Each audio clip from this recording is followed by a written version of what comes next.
Dalam Lukas 19, ini tidak asing, sering kita dengarkan di sekolah minggu, gitu ya. Tentang Zakheus. Kita baca sampai ayat 10 ya. Bisa dibantu saya ya. Kita baca secara bergantian. Lukas 19 ayat 1 sampai 10. Ini tentang seorang pria di mana dia percaya kepada Tuhan Yesus dan akhirnya keluarganya pun percaya kepada Tuhan Yesus. Jadi jemaat Tuhan yang terkasih, kita datang kemari hari ini waktu yang indah, gitu ya. Amen. Waktu yang terbaik, karena kita akan tahu bagaimana Tuhan rindu semua orang itu diselamatkan. Amen. Mari kita baca firman Tuhan. Dimulai dari saya, nanti jemaat Tuhan selanjutnya ya. Demikian firman Tuhan. Yesus masuk ke kota Yeriko dan berjalan terus melintasi kota itu. Ayat 2. Di situ ada seorang bernama Zakheus, kepala pungut sungai, dan ia seorang yang kaya. Ia berusaha untuk melihat orang apakah Yesus itu, tetapi ia tidak berhasil karena orang banyak, sebab badannya pendek. Ayat 4. Maka berlarilah ia mendahului orang banyak, lalu memanjat pohon ara untuk melihat Yesus yang akan lewat di situ. Ketika Yesus sampai ke tempat itu, ia melihat ke atas dan berkata, Zakheus, segeralah turun, sebab hari ini aku akan menumpang di rumahmu. Ayat 6. Lalu Zakheus segera turun dan menerima Yesus dengan sukacita. Tetapi semua orang yang melihat hal itu bersungut-sungut katanya, ia menumpang di rumah orang berdosa. Ayat 8. Tetapi Zakheus berdiri dan berkata kepada Tuhan, Tuhan, setengah dari milikku akan kuberikan kepada orang miskin, dan sekiranya ada sesuatu yang kuperas dari seseorang, akan kukembalikan 4 kali lipat. Kata Yesus kepadanya, hari ini telah terjadi keselamatan kepada rumah ini, karena orang ini pun anak Abraham. Ayat 10. Sebab anak manusia datang untuk mencari dan menyelamatkan yang hilang. Amin. Amin. Iya, keluargaku yang terkasih, jemaat Tuhan yang terkasih, kita harus tahu bahwa Yesus sangat merindukan kita pribadi lepas pribadi mencari Tuhan. Dan bukan hanya mencari Tuhan, dan juga percaya kepada Tuhan. Nah, Zakheus ini adalah pribadi yang sangat unik, luar biasa, sekalipun dia punya kekurangan. Badannya pendek, gitu ya, pendek, gemuk, tetapi dia pun juga punya kelebihan. Karena waktu Yesus sedang melewati kota Yeriko, ya kan, kota Yeriko, Zakheus ini mendengar Yesus datang ke Yeriko, Yesus datang ke Yeriko. Ibarat seperti ini ya kan, ada ibadah di kampung asli, ada ibadah di kampung asli. Begitu banyak orang, tetapi Zakheus pribadi yang unik. Karena dia memang sudah mendengar bahwa Yesus itu adalah juru selamat, Yesus itu adalah Tuhan, Yesus itu adalah penolong yang ajaib, Yesus itu sanggup memulihkan. Dia ingin tahu bagaimana Yesus itu, bagaimana Yesus itu. Apakah sama seperti aku pendek, gitu kan? Apakah sama seperti aku tingginya, handsome-nya, cantiknya, atau gantengnya, atau segalanya, gitu kan? Ada rasa penasaran. Jemaat Tuhan yang terkasih, kita harus pelajari bahwa kita pun penting seperti Zakheus. Amin. Kita harus punya hati yang rindu, yang benar-benar penasaran tinggi. Siapa? Bagaimana? Bagaimana sih ibadah itu? Apa sih yang dikerjakan di situ? Apa sih yang dibuat di situ? Ya kan? Nah, perhatikan lagi sini. Sewaktu Zakheus dia berusaha mencari tahu siapa itu Yesus, karena banyak orang yang berbondong-bondong rame sangatlah untuk mengelilingi Yesus ini. Sampai ibaratnya kita itu gak bisa sentuh Yesus karena namanya rame ya. Sebab Yesus itu terkenal di sepelosok negeri yang ada di Timur Tengah. Oleh karena kekuatan, kuasa dan keilahiannya. Sebab dia adalah Tuhan. Tetapi Zakheus berusaha untuk dia berjumpa dengan Yesus. Jadi jemaat Tuhan yang terkasih, jika kita berusaha sekalipun mungkin malas, mungkin ngantuk, atau mungkin tidak semangat, atau bagaimanapun kita belajar dari Zakheus. Dia tetap semangat, dia tetap mencari Tuhan, sekalipun tidak tahu apa yang terjadi, tetapi dia ingin tahu Yesus itu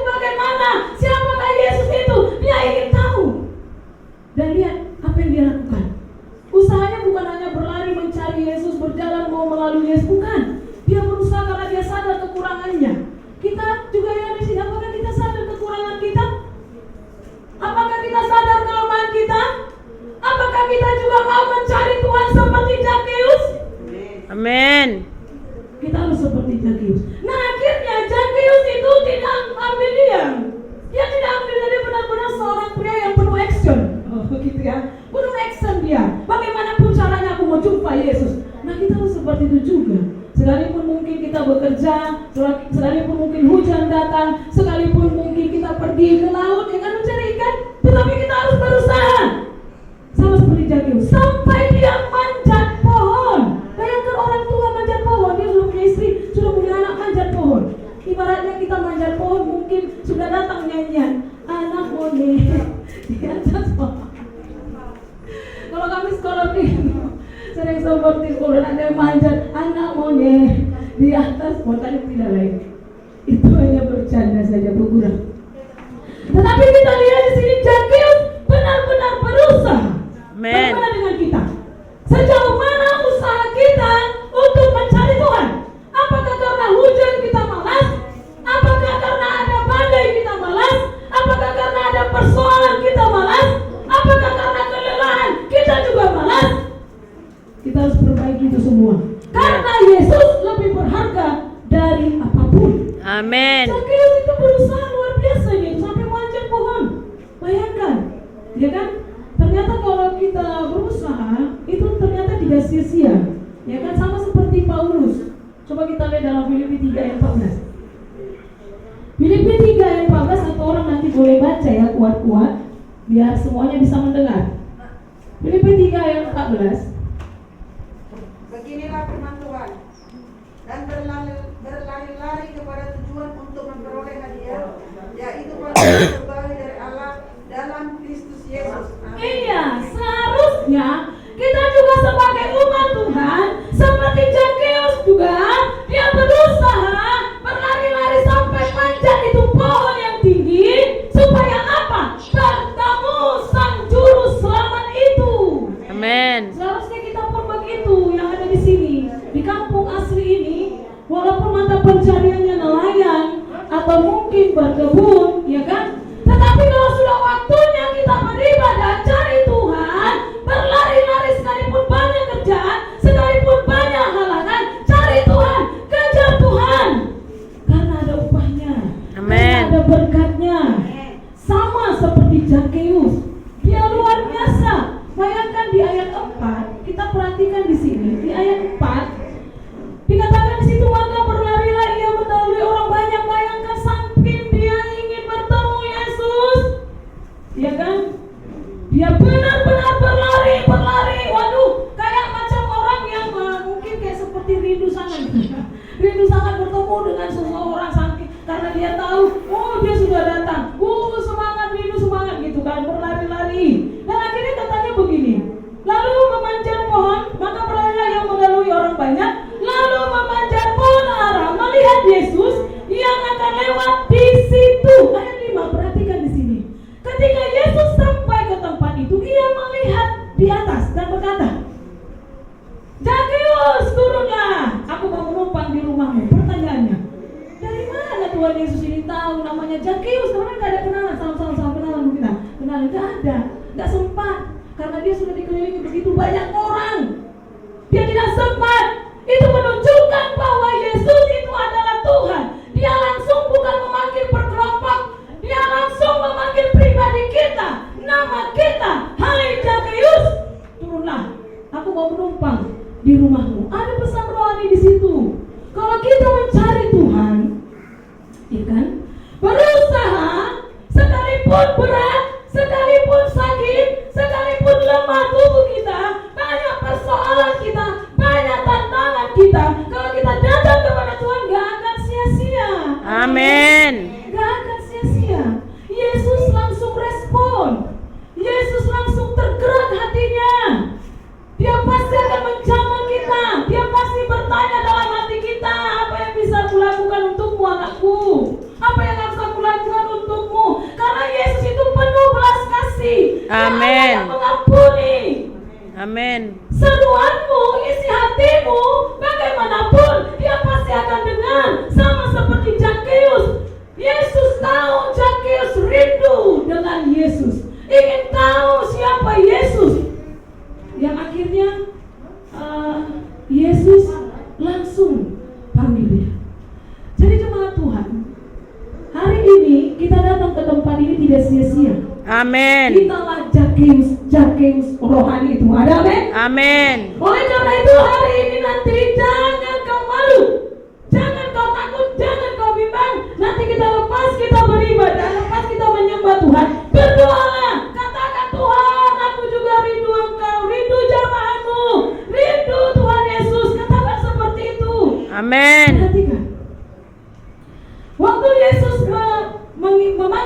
Zakheus itu luar biasa, langsung tinggal di rumahnya, numpang di rumahnya. Jadi kalau kita mencari Tuhan, kalau kita datang sama Tuhan, Yesus merespon kita, ya kan? Dia benar-benar mau tinggal di dalam hati kita, supaya kita dipimpin seluruh kehidupannya. Tidak lagi malas, tidak lagi bosan, tidak lagi jenuh, tidak lagi bersungut-sungut, tidak lagi setengah-setengah dalam mengikut Tuhan, tapi benar-benar jadi sungguh-sungguh. Amin. Yesus mau masuk ke dalam hati kita. Apakah kita siap Yesus masuk dalam hati kita? Amin. Haleluya. Nah, yang selanjutnya perhatikan di sini. Coba kita lihat juga ya, Matius 9 ayat 36. Coba kita lihat. Matius 9 ayat 36.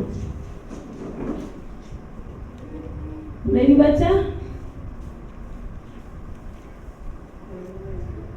Beginilah firman Tuhan. Melihat orang banyak itu, tergeraklah hati Yesus oleh belas kasihan kepada mereka, karena mereka lelah dan terlantar seperti domba yang tidak bergembala. Iya. Jadi maksudnya adalah jika kita datang kepada Tuhan, kita benar-benar rindu kepada Tuhan, rindu zamannya, saya tidak tahu apa pergumulan kita, tapi yang jelas Yesus mau, dan Dia pasti akan tergerak hatinya. Dia rindu kita juga dipulihkan, Dia rindu Amen. kita juga diberkati, Dia rindu kita juga diselamatkan.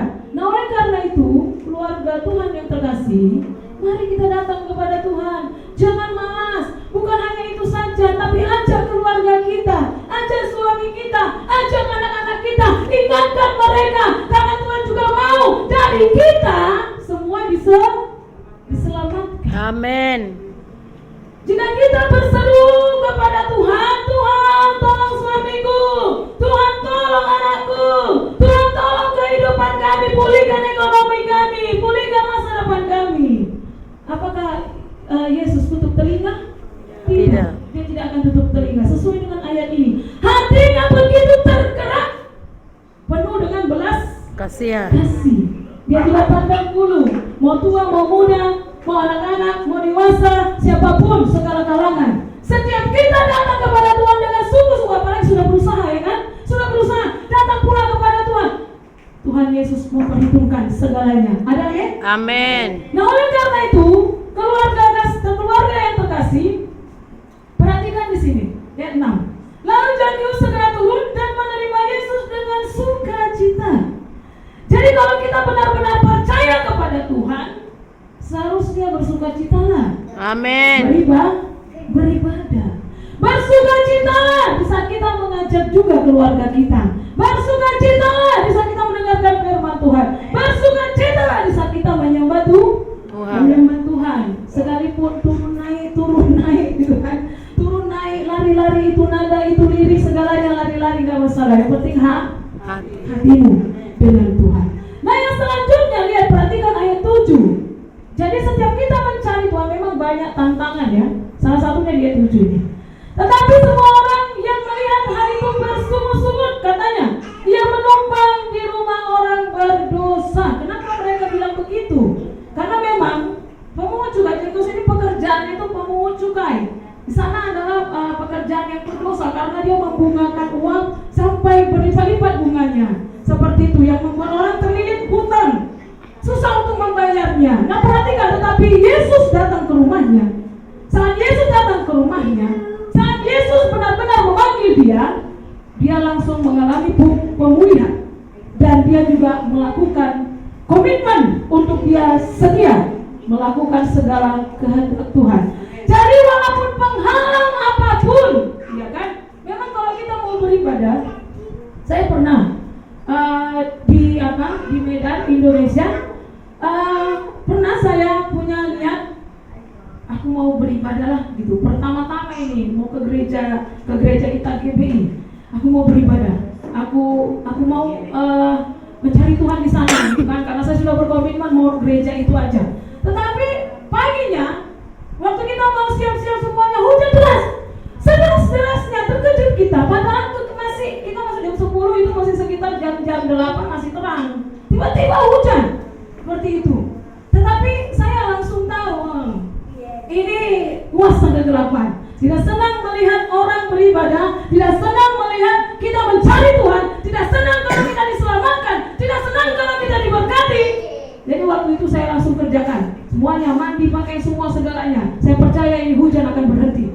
Rupanya tiba jam 10, sudah selesai semua, mau berangkat setengah 10 saat itu, karena saya langsung pakai payung, sediakan payung. Jadi akhirnya mau melangkah, hujannya sudah deras, sudah siap-siap mau melangkah ini. Saya nggak peduli mau hujan, mau bagaimanapun, saya akan tetap cari Tuhan. Gitu. Yang akhirnya mau melangkah begini, tiba-tiba langsung hujannya berhenti.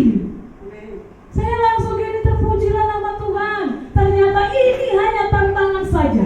Nah, keluarga Tuhan yang terkasih, jika kita mau mencari Tuhan, kita mau beribadah kepada Tuhan, ada penghalang, ada orang-orang yang mematahkan semangat kita, ada orang-orang yang bersungguh-sungguh di sekeliling kita, yang ingin melemahkan kita. Apalagi di Medan itu suka kali itu mereka bilang gini, percuma kau pelayan, percuma kau pendeta, percuma kau baca firman Tuhan, biberon kau biberon. Itu perkataan musuh-musuh yang melemahkan. Tetapi sekalipun dia melemahkan, kita harus miliki pribadi seperti Zakheus, benar-benar sungguh-sungguh tahu tujuannya itu siapa, yaitu Yesus, karena dia adalah Tuhan. Dia sumber segala yang kita perlukan. Nah akhirnya puji Tuhan, hujan itu langsung berarti saya pergi beribadah dan saya pulang dengan tidak sia-sia, karena firman Tuhannya menguatkan, ibadahnya menguatkan. Demikian juga Zakheus, sekalipun dia ada orang bersungguh-sungguh di sekitarnya, ngapain kau menerima, ngapainlah kau Yesus datang ke rumah si Zakheus, dia itu orang berdosa, gitu ya kan? Memangnya Yesus harus mencari orang benar? Tidak. Yesus mencari domba yang hilang. Yesus mencari yang sakit, maksudnya secara rohani. Yesus benar-benar peduli kepada mereka yang tidak datang beribadah. Yesus benar-benar peduli kepada mereka yang perlu diselamatkan, ditolong, dipulihkan, diselamatkan seluruh keluarganya. Yesus tahu kebutuhanmu. Amen. Jadi makanya kita jangan menyerah. Cari Tuhan. Bawa anak-anak kita, bawa suami kita, istri kita, keluarga kita. Kalaupun mereka susah diajak, tidak masalah, doakan mereka. Jangan berhenti ajak mereka. Saya begitu. Amen. Ada pun yang menolak, tapi tetap saya bilang gini, datang ya Dek, datang ya Pak, datang ya. Pernah ada jemaat kita, keluarga, saya tidak tahu dia ini, sudah saya perhatikan memang dia tidak pernah lagi ke gereja, dia tidak pernah lagi mengikuti persekutuan, tidak pernah lagi beribadah. Ini seorang suami, istrinya mengeluh, seorang suami. Jadi akhirnya saya sudah ambil waktu yang tepat, saya jumpai dia, saya tanya, kenapa tidak pernah beribadah? Iya, saya nggak suka dengan istri saya sanggup dengan dia. Saya begini dan begini. Ya begitulah ya. Ya namanya pun saya berpikir gini, ini suami tidak mengerti istri gitu. Kadang pun istri pun tidak mengerti suami. Kadang pun orang tua pun tidak mengerti anaknya. Anak pun kadang tidak mengerti orang tuanya. Hanya sebatas kesalahpahaman saja. Tetapi kita harus belajar bahwa juru selamat kita itu bukan istri kita, bukan suami kita, bukan anak kita, bukan tetangga kita, bukan siapa-siapa, tetapi Yesus. Seharusnya kita benar-benar fokus tertuju kepada Yesus, tidak perlu kepada persoalan suami, kepada persoalan istri, kepada persoalan anak, tetangga, masalah pribadi, apapun pergumulan, tantangan. Karena apa? Di saat kita datang kepada Tuhan, serahkan semua kepada Tuhan, percayalah Tuhan sanggup memulihkannya. Amin. Amin. Perhatikan di ayat selanjutnya. Coba kita lihat dalam Yakobus 5 ayat 9. Mari kita dengarkan. Beginilah firman Tuhan. Saudara-saudara, janganlah kamu bersungguh-sungguh dan saling mempersalahkan, supaya kamu jangan dihukum. Sesungguhnya hakim telah berdiri di ambang pintu. Iya. Amin. Jadi nggak usah kita bersungut-sungut. Istri-istri, suaminya malas, nggak usah bersungut-sungut. Suami-suami, istrinya malas, nggak usah bersungut-sungut.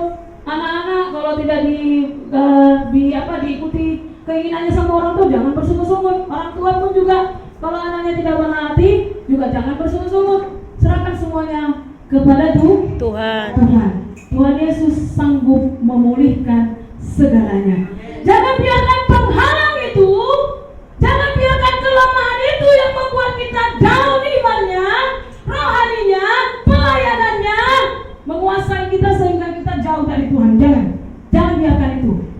karena itu akan menghambat kita diberkati. Sama seperti kata firman Tuhan, bukan karena tanganku kurang panjang, tetapi karena ada dosa.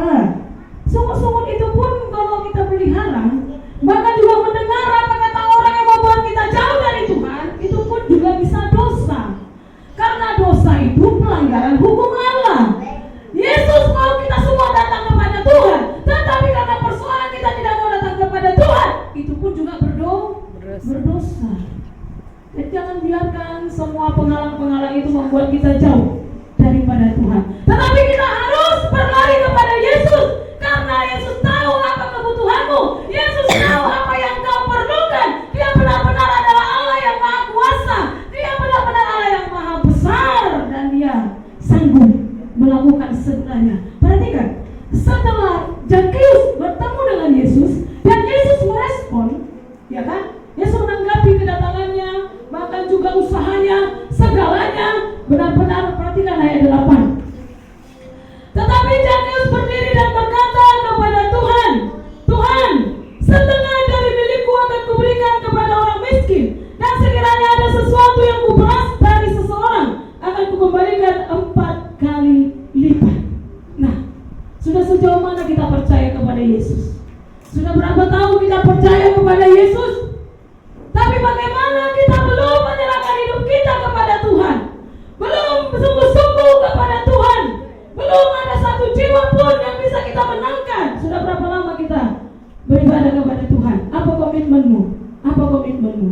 Saya waktu saya di jamaah Tuhan itu 2006. 2006 saya di jamaah Tuhan. Saya tahu dia juru selamat. Dia pulihkan hidup saya. Karena dulu saya ada persoalan yang membuat saya juga jauh dari Tuhan. Tetapi saat waktu dia benar-benar melawan kita, saya berkomitmen. Saya katakan kepada Tuhan, sama seperti Zakheus, langsung berkomitmen sesuai dengan buah pertobatannya. Apa buah pertobatan kita? Apa dulu masa lalu kita? Manusia lama kita, maksudnya begitu. Misalnya kita dulu mencuri, buah pertobatannya apa? Tidak mencuri. Jika memang benar-benar kita dulu pemalas banget, pemalas sekali untuk kita beribadah, buah pertobatannya, kalau menerima Yesus semakin rajin, semakin sungguh-sungguh. Saya itu. Jadi dulu saya malas, benar-benar malas. Tetapi setelah Yesus melawat saya benar-benar berkomitmen. Saya katakan kepada Tuhan, Tuhan, saya akan tetap tekun beribadah, mencari Tuhan, dan menyerahkan hidupku melayani Tuhan. Puji Tuhan sampai hari ini. Dan saya pun berharap sampai nanti saya dipanggil Tuhan, tetap akan melayani Tuhan, karena saya tahu bahwa Yesus sudah memulihkan saya, bahwa Yesus sudah menyelamatkan saya, dan saya percaya kita pun dimantaikan untuk kita menjadi milik Tuhan. Jadi oleh karena itu kita nggak heran melihat Zakheus mengambil komitmen, Tuhan, setengah dari hartaku. Bayangkan pemungut cukai. Kalau di sini apa pemungut cukai?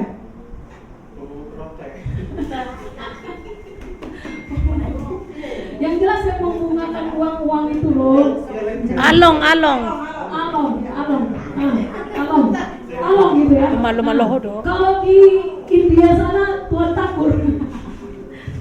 Kalau di India Tuan Takur, dia banyak tangannya, dia juga membungakan uang gitu kan. Nah, jadi Zakheus ini sebenarnya orang kaya. Bayangkan kalau misalnya nggak sanggup bayar, ambil aja hartanya, rumahnya, mobilnya. Mobil ada nggak sih? Bukan mobilnya ya. Maksudnya mungkin ladangnya, rumahnya, hasil pertaniannya, semua harta-harta orang yang tidak sanggup membayar diambil begitu saja. Dan itu sangat berdosa, dan itu benar-benar berdosa, karena membuat orang miskin betul-betul. Tetapi setelah Yesus melawat dia, Yesus tinggal dalam rumahnya, benar-benar dia langsung sadar bahwa Yesus itu adalah Tuhan, Yesus itu adalah juru selamat, dan dia berkomitmen, Tuhan, setengah dari hartaku ini akan kukembalikan, kukasih sama mereka. Bahkan 4 kali lipat yang sudah aku minta, kukembalikan kepada dia. Bayangkan bagaimana luar biasanya Tuhan memulihkan menjamah Zakheus. Apakah kita sudah mendapatkan pemulihan dari Tuhan? Amin. kepada Tuhan. Semuanya biar dipulihkan Tuhan. Ada amin? Amin. Apapun yang sudah kita lakukan yang tidak berkenan di hadapan Tuhan hari ini, nanti semuanya kalau siap mau menjadi Zakheus rohani, datang semuanya kepada Tuhan. Nanti buat doa sini ya. Amin. Kita berdoa buat kita semua yang ada di sini. Nah, yang selanjutnya ayat 9, lihat. Perhatikan bagaimana Yesus mengikrarkan bahwa luar biasanya Zakheus menyambut dia, menerima dia. Bayangkan dari Zakheus. Ayat 9. Kata Yesus kepadanya, hari ini telah terjadi keselamatan kepada rumah ini, karena orang ini pun anak Abraham. Ada amin? Amin. Oleh karena itu dimulai dari kita. Sekalipun suami kita susah diajak, istri kita susah diajak, anak kita, saudara kita susah diajak, dimulai dari kita. Dan keluarga kita akan diselamatkan. Amin. Dimulai dari kita. Jangan biarkan kursi ini kosong. Kita harus berusaha supaya datang mereka semua mencari Tuhan, karena mereka perlu diselamatkan. Karena kita ini juga adalah anak-anak Abraham rohani. Kita juga akan mendapatkan berkat dari Tuhan. Amin. Kalau kita benar-benar percaya kepada Tuhan Yesus. Tapi saya yakinlah semua yang sudah di sini percaya Yesus. Ada amin? Amin. Haleluya. Nah, di ayat 10 perhatikan seperti ini. Yesus mengatakan, sebab anak manusia datang mencari dan menyelamatkan yang hilang. Ada amin? Kita lah yang terhilang itu. Tapi kita bersyukur, kita lah yang diselamatkan Tuhan. Nah, oleh karena itu keluarga Tuhan yang terkasih, jemaat Tuhan yang terkasih di tempat ini, mari, tidak perlu menunggu harus lengkap dulu keluarganya baru datang kepada Tuhan. Kita dulu yang sudah tergerak, yang sudah percaya, yang sudah memiliki hati yang rindu, haus, lapar, dan sudah menikmati berkat Tuhan, pelayanan, datang kepada Tuhan. Amin. Dimulai dari diri kita, maka seluruh keluarga kita semua diselamatkan. Jika kita menjadi orang benar karena kita diselamatkan, Tuhan tidak akan membiarkan kita meminta-minta. Maka Tuhan akan memberkati kita berlimpah-limpah, sehingga kita menikmati berkat-berkat rohani. Amin. Tuhan. Nah, oleh karena itu tetaplah setia. Berjuang itu biasa, itu kecil. Tetapi yang setia itu, yang sungguh-sungguh itu memang unik, jarang ada. Tetapi kitalah, dimulai dari kita. Mari kita datang kepada Tuhan. Semuanya datang kepada Tuhan. Berusaha cari Tuhan. Berusaha lakukan apapun, tantangan apapun, apalagi di daerah ini kan sering hujan juga. Jangan biarkan hujan menghalangi kita. Tapi semuanya datang kepada Tuhan. Bahkan berusaha, Tuhan ini aku, utus aku, Tuhan ini aku, pakai aku mau melayanimu Tuhan. Di sini juga perlu pelayan-pelayan. Gereja ini juga perlu semuanya kita untuk melengkapi apa yang diperlukan di tempat ini. Kita sudah ada sumber daya manusianya, yaitu kita semua. Tetapi kenapa belum ada seperti Zakheus yang menyerahkan hidupnya kepada Tuhan dengan sungguh-sungguh? Karena apa?